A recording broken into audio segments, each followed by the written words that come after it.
ইসলাম শব্দের মূল উৎস হল আরবি সালম এবং ইসলাম, যার অর্থ আত্মসমর্পণ, শান্তি ও নিরাপত্তা। আল্লাহর প্রতি পূর্ণ আত্মসমর্পণই ইসলামের প্রকৃত শিক্ষা, আর এই আত্মসমর্পণের ফলশ্রুতিতেই মানুষ পায় প্রকৃত শান্তি। ইসলাম মানুষের জীবনের প্রতিটি ক্ষেত্রে এমন দিক নির্দেশনা দিয়েছে যা সমাজ, পরিবার ও ব্যক্তিজীবনে শান্তি ও ন্যায়ের পরিবেশ সৃষ্টি করে। ইসলামের মূল আকাঙ্ক্ষা হল মানবতার কল্যাণ সাধন। কোরআনে আল্লাহ বলেন, আর আমি তোমাকে সমগ্র বিশ্ববাসীর জন্য রহমত স্বরূপ পাঠিয়েছি। সূরা আনবিয়া ১০৭। রাসূলুল্লাহ সাল্লাল্লাহু আলাইহি ওয়াসাল্লামের জীবন ছিল শান্তি, ন্যায় বিচার ও মানব কল্যাণের এক উজ্জ্বল দৃষ্টান্ত। তিনি যুদ্ধ করতে বাধ্য হলেও সবসময় শান্তির পথকেই অগ্রাধিকার দিয়েছেন। মক্কার বিজয়ের সময় শত্রুদের প্রতি তার ক্ষমাশীলতা ইতিহাসে অমর হয়ে আছে। ইসলাম একজন মানুষের অন্তর্দেহ ও মনের ভেতরে শান্তি প্রতিষ্ঠার শিক্ষা দেয়। নামাজ, রোজা, জাকাত ও হজের মাধ্যমে একজন মুসলিম নিজের আত্মাকে শুদ্ধ করে এবং আল্লাহর সাথে সংযোগ স্থাপন করে। এই সংযোগ মানুষকে ভেতর থেকে প্রশান্ত করে, দুশ্চিন্তা দূর করে এবং জীবনের প্রতিটি ক্ষেত্রে ধৈর্য, কৃতজ্ঞতা ও নৈতিকতা শেখায়। ইসলাম পরিবারকে শান্তির কেন্দ্রবিন্দু হিসেবে তুলে ধরে। স্বামী-স্ত্রীর সম্পর্ককে দয়া, ভালোবাসা ও সম্মানের উপর ভিত্তি করে গড়ে তোলার নির্দেশ দিয়েছে।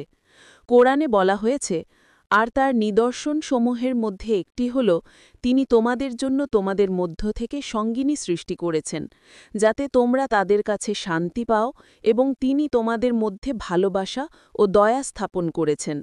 সূরা রুম ২১। এই নির্দেশনা পারিবারিক জীবনে এক শান্তিপূর্ণ পরিবেশ নিশ্চিত করে, যা থেকে সমাজও উপকৃত হয়। ইসলাম সমাজে ন্যায়বিচার প্রতিষ্ঠার নির্দেশ দিয়েছে। দারিদ্র্য দূর করতে জাকাত ও সাদকার ব্যবস্থা করা হয়েছে। ধনীদের সম্পদের একটি অংশ গরিবদের মাঝে বণ্টন করে সমাজে অর্থনৈতিক ভারসাম্য আনা হয়।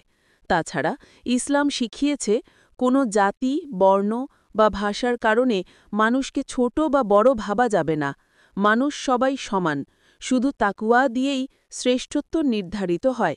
এই শিক্ষা সমাজের সমতা ও ভ্রাতৃত্ব প্রতিষ্ঠা করে। ইসলাম শুধু একটা জাতির নয়, বরং সমগ্র মানবজাতির শান্তির বার্তা নিয়ে এসেছে। ইসলাম ধর্মীয় সহনশীলতা ও পারস্পরিক সম্মানের শিক্ষা দেয়। কোরআনে আল্লাহ বলেছেন, ধর্মে কোনো জবরদস্তি নেই। সূরা বাকারা ২৫৬। এই আয়াত প্রমাণ করে, ইসলাম কখনো কাউকে জোর করে মুসলিম বানানোর অনুমতি দেয়নি, বরং ইসলাম সব ধর্মের মানুষকে শান্তিপূর্ণ সহ অবস্থানের আহ্বান জানায়। ইসলাম কেবল একটি ধর্ম নয়, বরং এটি একটি পূর্ণাঙ্গ জীবন ব্যবস্থা, যা মানুষের অন্তরে, পরিবারে, সমাজে এবং বৈশ্বিক পর্যায়ে শান্তি প্রতিষ্ঠার শিক্ষা দেয়। আজকের পৃথিবী নানা অশান্তি, যুদ্ধ, অন্যায় ও বৈষম্যে ভরপুর। এই পরিস্থিতি থেকে মুক্তি পেতে হলে ইসলামের শান্তির বার্তাকে গ্রহণ করা ছাড়া আর কোনো বিকল্প নেই। ইসলাম আমাদের শিক্ষা দেয়, আল্লাহর সাথে সম্পর্ক মজবুত করো, মানুষের সাথে দয়া ও ন্যায় আচরণ করো, আর নিজের ভেতরে প্রশান্তি খুঁজে নাও। এভাবেই ইসলাম প্রকৃত অর্থে আমাদের জীবনে শান্তির নিশ্চয়তা দেয়।